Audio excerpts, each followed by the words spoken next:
விவசாய நண்பர்களே, இப்போ வந்து இது சின்ன பேக் போட்டோம். நாங்கள் சின்ன பேக் போட்டோம். இதில் வந்து கீழே ஊந்து கறந்த வைக்கல்லாம் எடுத்து போட்டு பண்ணோம். அது வந்து அந்த மண் அந்த கிருமிலாம் பட்டதுனால கருப்பாக ஆகி போச்சு.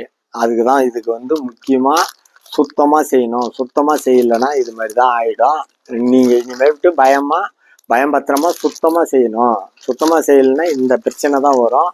நீங்கள் செய்யறத வந்து வெடிச்சிட்டு நல்லா கொதிக்க வைக்கணும். அந்த தண்ணி அந்த வைக்கல்ல நல்லா கொதிக்க வச்சு அதுக்கப்புறம் இறக்கி அதை காய வச்சு நிழல்ல காய வைக்கணும். ரொம்பவும் காயக்கூடாது. திட்டமான காய்ச்சல்ல காய வச்சு அதை வந்து நம்ம கட் பண்ணிட்டோம்னா நம்மளுக்கு சூப்பராக வரும், சக்ஸஸாக வரும். இதனுடைய ஃபுல் வீடியோவும் நான் சேனலில் கொடுத்துருக்கேன், அதையும் பாருங்கள்.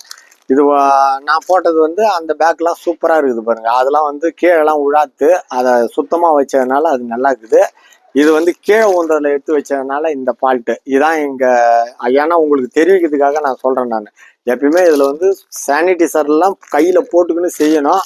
நாங்கள் கையை நல்லா கழுவிட்டு செஞ்சோம். இது கீழே ஊழ்ந்தது, அந்த மண்ணில் ஊழ்ந்ததை எடுத்து போட்டதுனால இந்த வேணாம். இது மாதிரி எப்பயுமே அந்த தப்பு செய்யாதீங்க. நம்ம சேனலில் எல்லா வீடியோவும் போட்டிருக்கேன், பாருங்கள். நீங்கள் பார்த்துட்டு லைக் பண்ணுங்கள், சப்ஸ்கிரைப் பண்ணுங்கள். நன்றி, வணக்கம்.